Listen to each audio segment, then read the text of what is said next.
Hi, I'm Kristina from Two Peas in a Bucket, and I'm here to show you another week's worth of my picks. Let's get started. My first pick this week is all the new collections from My Little Shoebox. They're a really bright and fun collection. As always, they always have some really bright and fun, whimsical stuff.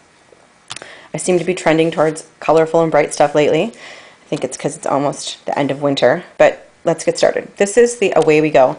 One of the things that they did this time with all of their new collections is include one sheet that has all of these really big icons on them. And in their booth at CHA, they showed cards and other things where they cut them out and then like pop dotted them up and on their page. They looked really cool. I'm not sure if you'd be able to use this page very well like this unless you were planning to do something really interesting with it. I'm not sure how you could put a photo on it, but I think it's really more intended to cut out some of these icons. They have 2 to 3 sheets per collection that usually have the icons of the theme of the collection on them. On the back side of their papers are all these wonderful B-side designs. Almost all of them are a tone-on-tone kind of design, stripes. This one happens to be arrows because it goes with the Away We Go theme.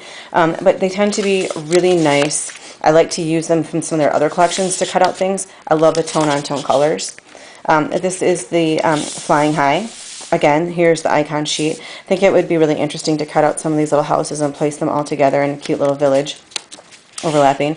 Of course, there is the cloud paper, which everybody seems to know that I love now. And this is also a typical thing for them with the stripes of all the different icons that go through the theme. Again, they've got the B-sides, fun, colorful papers. This is their Imaginary Friends. Everybody's got their monsters these days. This one has little doors and some fun little trees that go with it. Again, their big icon sheet and the stripe sheet. These colors are really interesting to me. The more tealy blue with the lime green and the pinks. I think this is a really interesting color scheme for the monster idea.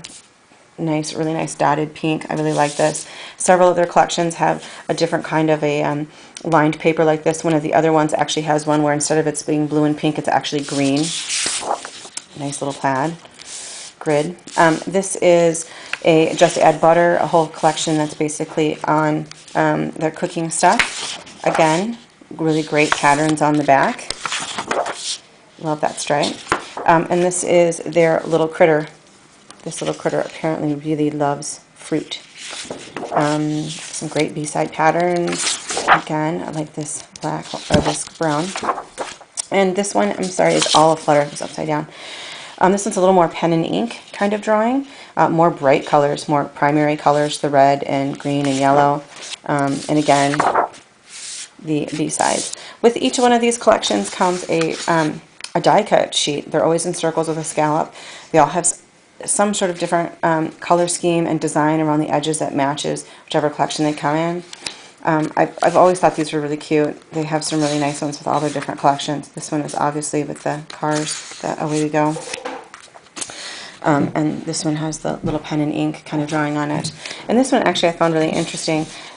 This one actually is not symmetrical all the way around. You notice the colors kind of bleed off a little bit and are not symmetrical. The die cuts that match this are also that same way.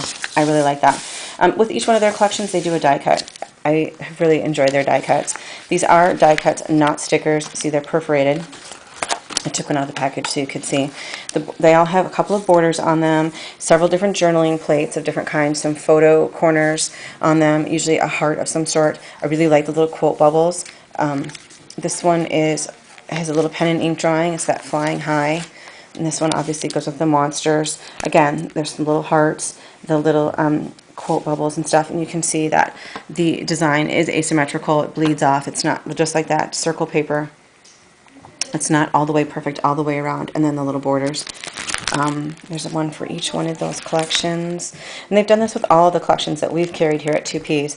I think it's really fun. I really like them. I always enjoy having the different die cut and journaling things to go with my papers and my collections. So those are that. Okay. Then the other pick from them is their little mini alpha stickers. I pulled also some of the old ones from before. They have in a lot of different colors. What differentiates these from others is they're glossy. You can kind of see. Check that out of the package for you. They're glossy rather than like a matte finish. Making Memories did them years ago, and they're more of a matte finish. And a lot of companies are coming out with them right now. You know, Cosmo Cricket and October Afternoon, they all have some too. They all tend to have the same font on them, whereas this one actually has all different kinds of font in both lowercase and uppercase. And you get 2 sheets in that. And they all tend to coordinate with the My Little Shoebox collections. This one kind of reminds me of the tropical themes. It's kind of got, you know, that lime green and that Caribbean blue kind of colors. And they're really fun names. Gumball and Carrot Juice, Lemon Pie, Celery, Seaside, and Kiss. I like that one. It's kind of a pinky kind of a color. I like that. Okay, I also picked out more Doodlebug letter stickers to show you. This one is actually an older letter sticker again, but it comes in all, it doesn't actually come in all the Doodlebug typical colors. It only comes in a small variety of colors. But this font also came in a flocked ones also, which I really like. I like them both, but I picked the glitter ones today because I thought these kind of matched with these other Caribbean springy colors that they have. I like that it has both the uppercase and the lowercase intermingled, and sometimes it's fun when you do the titles to choose some of the uppercase and the lowercase and mixed up. I like that some of them actually are kind of cursive-y instead, kind of change the font up a little bit. You'll see Shannon Tidwell use these a lot also. They're real fun. And the flocked ones, I'll show you the flocked ones another time. I also chose, since I was going with this bright, colorful stuff this time, I also chose some collections from Bella Boulevard. There's a lot of different collections from Bella Boulevard, including like their Christmas and their Away From Home, which were more muted. The Christmas wasn't muted, but the home one was more muted, and there's some robot ones and stuff. But I picked a couple of older collections that are more of the springy colors. I am especially fond of these ones right here. I really like this. The Flirty collection and the tone-on-tone colors and that heart. I just adore that heart. And I just like the bright colors, the bright stripes. What she did, they do a lot of tone-on-tone, which I really like. I think this is a really great orange, small pattern that you can use for a small space. It's not big and crazy. Another really great stripe. This pinks and these teals. The hearts. This is the raindrop. It goes with the spring. And this big, huge polka dot. Jamie Waters, Garden Girl Jamie Waters, has used this one quite a bit for pages. I really like the way it looks. The colors are really bright and colorful, cheerful, and they're fun. I like this one a lot. And the last thing I picked then was some of the Bella Boulevard letter stickers. I know that's a lot of letter stickers this time, but I really do like letter stickers, and I like mixing them up and mixing the fonts up and mixing the colors up when I do my titles and my pages. This one from the Bella Boulevard, they're a little bit taller. They're almost 2 inches, and you get the uppercase and some lowercase in it. And it's kind of a fun font. It's kind of narrow and tall. Like you can see, the F is really kind of narrow. I only picked out a couple of the colors here. The pink, this really great Caribbean blue kind of color. They all kind of coordinate together with all the other things that I showed you today. And they stick really well. I really like these. So everything I showed you today, all very bright and colorful and ready for spring. So I hope you like it. Thanks.